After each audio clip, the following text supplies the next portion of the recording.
요한복음 20장 23절 너희가 누구의 죄든지 사하면 사하여질 것이요가 고의 송사의 근거인가 아닌가 같이 상고하겠습니다. 요한계시록 인사이드가 출간됐습니다. 목회자와 성도들의 필독서입니다. 참조하시고요. 교보 알라딘 쿠팡 ES24에서 무료 배송입니다. 요한복음 20장 23절이죠. 너희가 누구의 죄든지 사하면 사하여질 것이요 누구의 죄든지 그대로 두면 그대로 있으리라 라고 말씀하셨습니다.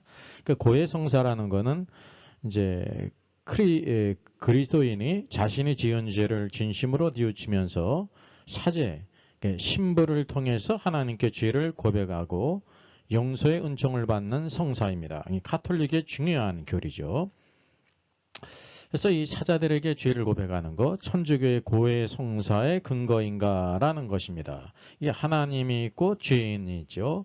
그 하나님과 죄인 사이에 이제 중보자 사제에게 죄를 고백함으로 사제가 또 하나님께 죄를 고백해서 용서를 받는 것이 바로 고해 성사죠. 자, 이것은 유일하신 중보자 예수 그리스도를 부인하는 아주 끔찍한 결과를 가져오는 것입니다. 자, 부활하신 후에 나타나신 예수님이요. 유대인들을 두려워해서 문을 걸어 잠고 있었어요. 그때 바로 예수님께서 오사 가운데 서서 말씀하시죠. 그래서 오심과 나타나심이 있습니다. 너에게 평강이 있을지어다 라고 말씀하셨어요. 그런 이후에 손과 옆구리를 보여주셨죠.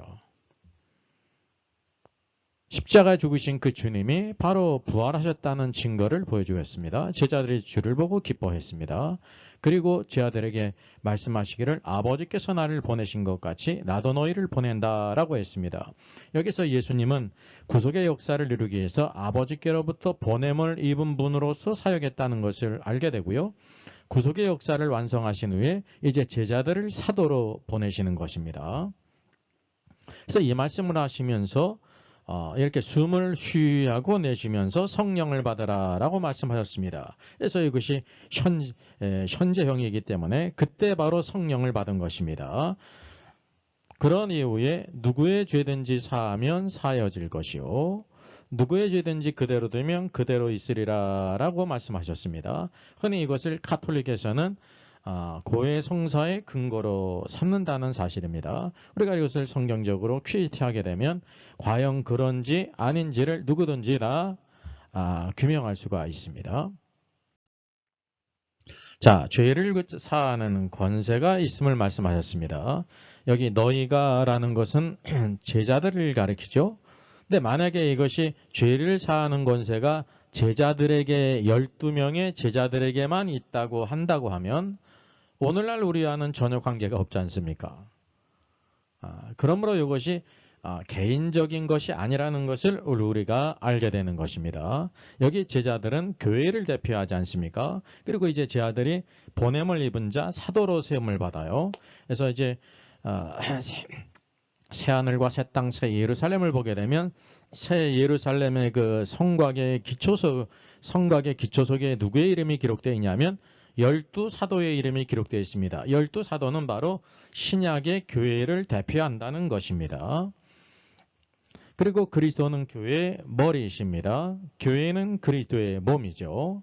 그래서 이것은 제자들에게 죄를 사하는 권세를 주신 것은 이제 교회의 권세를 가리키는 것입니다. 우리가 이것을 이해하는 데 중요한 원칙이 있는데요. 오늘 요한복음의 말씀을 쭉 우리가 쭉 참고했습니다. 요한복음 전체를 통해서 우리가 알 뿐만이 아니라 그리고 성경 전체의 흐름이 있거든요. 성경 전체에서 그러면 이런 유사한 원칙이 있는 말씀을 통해서 죄를 사하시는 원칙이 어떠한지를 우리가 찾을 수 있다는 거죠. 카톨릭이 말하는 것처럼 고해 성사의 방법으로 죄를 사하시는가 아니면 어떻게 사하시는가라는 것을 우리가 찾아볼 수 있다는 사실입니다. 그래서 우리의 관점은 이 죄를 사하는 권세가 로마 카톨릭이 주장하는 것처럼 고해 성사 사제들이 이제 신자들의 그 죄를 고백을 받아서 하나님께 죄를 이제 대신 사함을 받는 것인지 아닌지를 우리가 규명하자는 것입니다. 자, 성경 전체에서 고해 성사와 같은 유사한 사례가 있을까요? 이거 찾아보는 것이 굉장히 유익합니다. 여러분, 구약에서도 한 번도 없고요. 신약에서도 한 번도 없습니다. 그리고 초대교회의 사를 통해서도 이런 사례를 전혀 찾아볼 수가 없습니다. 이게 중요한 것입니다. 그리고 중요한 것은 고해 성사가 언제 나타났는가, 만들어졌는가라는 것을 우리가 알 필요가 있다는 거죠. 이노센트 3세는 1215년에 고해 성사를 이렇게 시작했습니다. 그런 이후에 1545년부터 1563년 트렌트 공의회가 길게 있었는데 그때 이렇게 카톨릭에서 이렇게 만들었다는 사실이죠. 그러므로 이것은 사도들의 가르침도 아니고 성경의 가르침이 아니라는 것을 우리가 분별할 수가 있습니다. 자, 그러면 성경에서 유사한 원칙을 통해서 이거를 구명할 수 있습니다. 예수님께서 12제자를 파송하셨어요. 마태복음 10장 5절 이하의 말씀입니다. 12를 내보내시면서 명하이르되 이방인의 길로도 가지 말고 사마리아인의 고을에도 들어가지 말라. 이스라엘 집에 잃어버린 어린 양에게로 가라. 전파하며 천국 The Kingdom of Heaven이에요. 하늘의 왕국이 가까웠다라고 전하라 라고 말씀하시면 12절에 또 그 집에 들어가서 평안하기를 빌라라는 것입니다. 그리고 그 집이 이에 합당하면 평안을 빈 것이 합당하면 이제 제자들의 말에 순종하고 영접했다는 뜻이죠. 여기 14절에 나오잖아요. 누구든지 너희를 영접하지도 아니하고 너희 말을 듣지도 아니하면 이라고 말하고 있지 않습니까? 합당하다는 것은 제자들의 말을 듣고 순종하고 제자들을 이렇게 영접하는 거예요. 그러면 빈 평안이 그 집에 임할이라고 말씀하고 있습니다. 여러분, 평안이 임하게 하시는 분은 바로 예수 그리스도세요. 제자들이 그 집에 평안을 임하게 할 수 없습니다. 단지 그에게 오늘 복음을 전하게 될 때 그들이 이것을 믿고 받아들이면 순종하면 그 빈 평안이 예수님의 그 약속을 따라서 임한다는 사실이죠. 이게 바로 뭐냐면 제자들의 권위입니다. 왜냐하면 제자들은 바로 자기의 말을 전하는 것이 아니라 예수 그리스도께서 주신 그 말씀, 복음을 전하기 때문에 복음을 전하는 자에게 이런 권위가 있다는 사실입니다. 또 둘째, 영접하지 않는 경우가 있지 않습니까? 영접하지도 않고 너희 말을 듣지도 아니하거든 복음을 거부하고 너희를 영접하지 않거든 그런 이제 경우는 빈 평안이 너희들에게 제자들에게 돌아올 것이다 라고 말씀하고 있습니다. 그래서 발에 먼지를 떨어버려라 미련을 버리라는 거죠. 그래서 오늘 우리는 바로 뭐냐면 전심으로 간절한 마음으로 복음을 전해야 되는데 그 복음을 받아들이지 않는 상황에 연연하지 말라는 것을 여기에 보여주고 있습니다. 그리고 또 언급하기를 심판날에 소돔과 고모라 땅이 그 성보다 견디기 쉬우리라 그랬습니다. 영접지도 않고 제자들의 말을 듣지 아니한 모든 사람들이 심판날에 하나님의 심판을 받을 것을 여기에 이렇게 암시한 것이 언급하신 것입니다. 이게 다 뭐냐면 제자들의 말은 제자들의 말이 아니라 예수 그리스도의 말씀을 대신 전한 거예요. 그래서 그리스도의 대사라고 성경이 말씀하고 있지 않습니까? 이와 같이 제자들이 권위가 있고 동일한 원칙 하에서 우리 모든 구원받은 성도들이 세상에서 복음을 전하게 될 때 이거는 우리의 말이 아니라 예수님의 말씀이기 때문에 그 말을 듣고 순종하는 자는 구원을 받을 것이고 그렇지 않은 자는 구원을 받지 못한다는 사실입니다. 이것이 바로 성경이 말씀하고 있는 원칙이에요. 단지 12명의 제자들에게만 준 것이 아니라 교회에 준 권세라는 것을 우리가 알게 됩니다. 자, 두 번째 경우 죄를 범할 때 어떻게 해야 될 것인가라는 원칙을 예수님께서 말씀하셨습니다. 마태복음 18장 15절 이하입니다. 아주 중요한 말씀이요. 내 형제가 죄를 범하거든 이라고 말씀하고 있습니다. 이 형제는 예수 그리스도를 믿는 사람을 가리킵니다. 신자가 만약에 죄를 범하거든 신자가 구원받은 신자는 절대 죄를 범하지 않는다라는 것은 잘못된 가르침이에요. 여기 예수님께서 말씀하시잖아요. 형제가 죄를 범하거든 죄를 범할 가능성이 있다는 거죠. 우리가 말씀을 따라 살지 않고 육체를 따라 살고 세상을 따라 살게 될 때 죄를 범할 수가 있습니다. 아나니와 삽비라가 죄를 범하지 않습니까? 성경을 보게 되면 구원받은 성도들이 죄를 범하는 경우가 있다는 사실이죠. 그러게 될 때 죄를 어떻게 처리하느냐? 이걸 나팔불지 말라는 거예요. 너와 그 사람과만 상대하여 권고하라 그랬습니다. 그러니까 이제 어떤 신자가 죄를 범했는데 그것을 알고 있는 사람만이 가서 이렇게 권고하라는 것입니다. 이것이 죄를 짓고 하나님을 거역하는 일인데 이제 이렇게 회개하도록 권고하라는 사실이죠. 그러면 형제를 얻을 것이라 라고 말씀하고 있어요. 그러면 한 사람의 권위를 이제 권고를 듣지 않는 경우가 있지 않습니까? 자기가 무슨 죄를 졌느냐? 뭐 난 괜찮다 막 이렇게 하면서 죄를 인정하지 않고 회개하기를 거부하는 경우가 있지 않습니까? 16절에는 만일 듣지 않거든 한두 사람을 데리고 가서 두세 증인의 입으로 말마다 확증하게 하라는 것입니다. 한두 사람을 데리고 가라는 것은 이제 나뿐만이 아니라 여기 한두 사람도 나와 같이 동일하게 그것이 바로 죄를 범한 것이다 라고 이렇게 인정한다는 사실이에요. 그래서 이게 소수의 사람을 데리고 가서 이렇게 나뿐만이 아니라 여기에 있는 성도들도 이와 같이 이것을 죄라고 말하고 있지 않느냐 이렇게 회개를 권고하라는 것입니다. 그래서 만약에 그의 말을 듣지 않거든 순종하지 않는 경우가 있잖아요. 권고를 듣지 않는 경우에. 그러면 어떻게 하면 그래도 만약에 듣지 않는다고 하면 교회에 말하는 것입니다. 교회에 말하는 것은 교회 이제 이런 책임자들에게 말하는 거죠. 그래서 교회의 말도 만약에 듣지 않거든 이방인과 세리와 같이 여기라 라고 말하고 있습니다. 교회에 말하는 것은 바로 여기 교회의 권위가 있다는 거예요. 예수 그리스도께서 세우신 이 교회는요, 머리이신 예수 그리스도가 머리이시고 그분의 말씀을 따라 행하는 것인데 오늘 주의 말씀을 따라 통치를 받는 것입니다. 그래서 교회에 권위가 있어요. 흔히 회사에도 권위가 있고 학교에도 권위가 있고 학원에도 아이들이 다니는 학원에도 권위가 있잖아요. 선생님의 권위가 있잖아요. 네? 학원 선생님이 이제 주일날에도 공부하러 나오라면 나가는 신자들이 많이 있잖아요. 권위가 있잖아요. 오늘도 교회에 권위가 있다는 것을 대부분 잊을 때가 있어요. 많은 경우에 이래도 되겠지 하나님이 사랑이신데 라고 말하고 있단 말이죠. 만약에 죄를 회개치 아니하거든 이방인과 세리와 같이 여기라 라고 말씀하고 있다는 것입니다. 여기에 말하는 것은 뭐냐면 결코 로마 카톨릭이 말하는 것처럼 고해 성사가 아니에요. 확실하지 않습니까? 그래서 18절에 말씀하기를 너희가 땅에서 매면 하늘에서도 매일 것이요 무엇이든지 땅에서 풀면 하늘에서도 풀리리라 라고 말씀하고 있으면 이게 교회의 권위라는 사실이죠. 그리고 19절 너희 중 두세 사람이 땅에서 합심하여 무엇이든지 구하면 하늘에 계신 네 아버지께서 그들을 위하여 이루게 하시리라 라고 말. 개인의 기도도 중요하지만 오늘도 두세 사람은 바로 교회의 기도라는 사실입니다. 적어도 두 사람은 교회라는 거예요. 개인이 아니거든요. 그래서 교회에 권위를 주셨는데 그것을 사용할 수 있다는 것을 여기에 보여주고 있는 것입니다. 자, 세 번째 사례는 오순절 사례입니다. 사도행전 2장이죠. 베드로가 이제 우리가 술 취한 것이 아니라 지금 이제 삼시인데 술에 취한 것이 아니라 우리가 약속하신 성령의 충만함을 받아서 성령의 말하게 하심을 따라 이와 같이 이 땅에 있는 언어들로 하나님이 행하신 큰 일을 말했다는 거죠.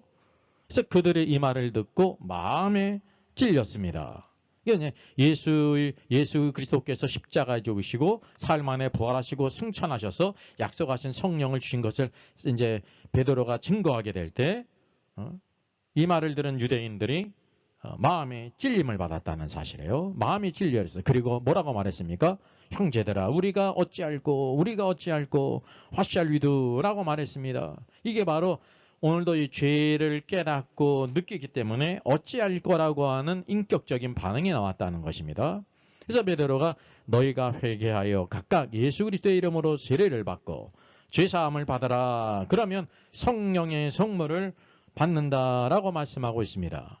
여기 회개하고 예수 그리스도의 이름으로 세례를 받아서 죄사함을 받으라는 것입니다. 여기 죄사함의 문제가 있지 않습니까? 이게 죄를 사하는데 로마 카톨릭처럼 그 모든 사람들이 뭐 사도들에게 자기의 죄를 다 이렇게 고해 성사를 해가지고 사도들이 또 하나님께 기도해서 용서받은 것이 아니라는 사실이죠. 이게 교회에 주신 권위라고 하는 사실입니다. 그리고 말하기를 39절 이 약속은 너희와 여기 베드로 앞에 있는 유대인들과 또 너희 자녀와 모든 먼데 사람이 바로 모든 이방인들을 포함해요. 우리들을 포함한단 말이죠.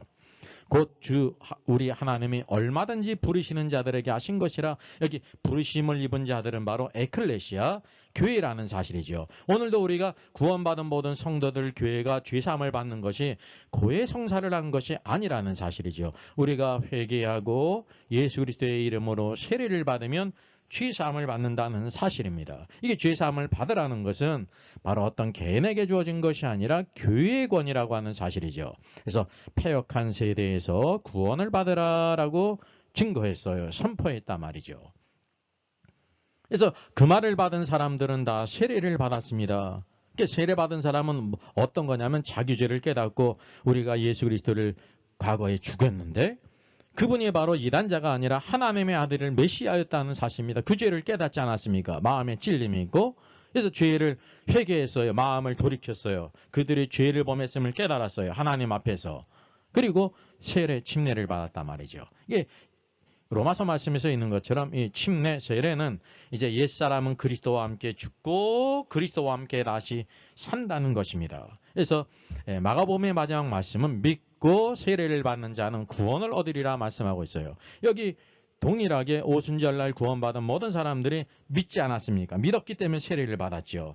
세례를 받았기 때문에 그들이 구원받았다는 사실을 여기에 보여주고 있습니다. 이날의 신도의 수가 3,000이나 더하더라라고 말씀하고 있는데 이게 원문상으로는 어떻게 나와 있냐면 3,000이라는 말은 사실은 뭐가 빠졌거든요. 3,000 소울주예요. 예?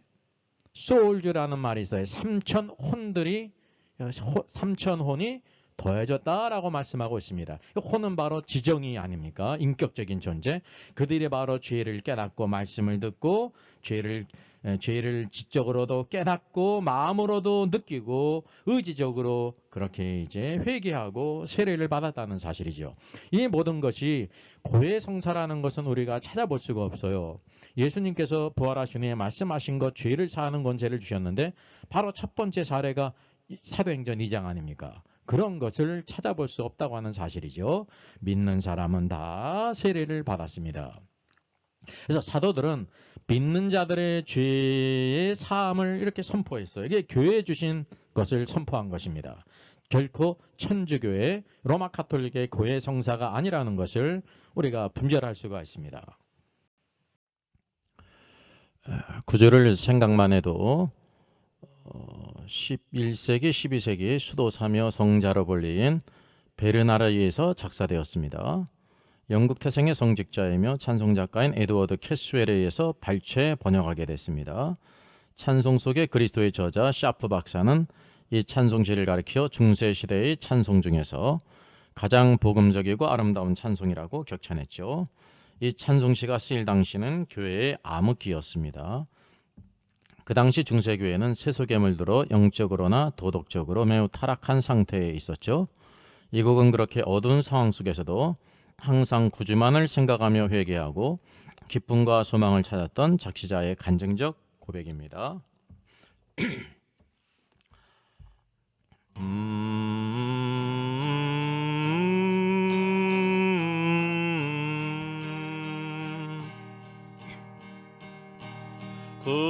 구주를 생각만 해도 이렇게 좋거든.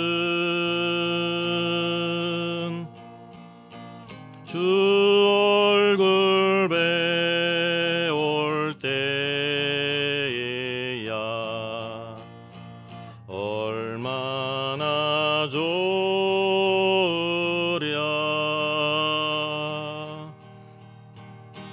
만민의 구주 예수의 귀하신 이름은 천지에 있는 이름 중 비할 데 없도다. 참에게 아는 자에게 소망이 되시고 구하고 찾는 자에게 기쁨이 되신다.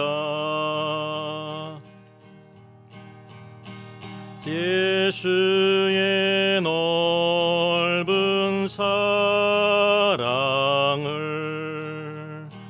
어찌다 말하랴.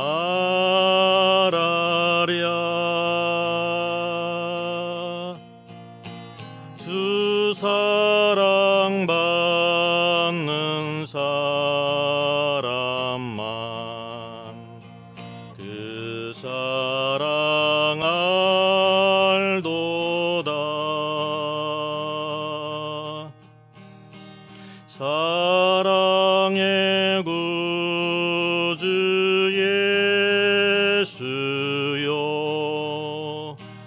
내 기쁨 되시고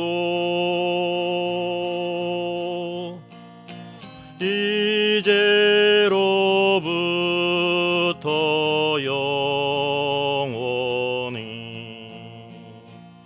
영광이 되소서.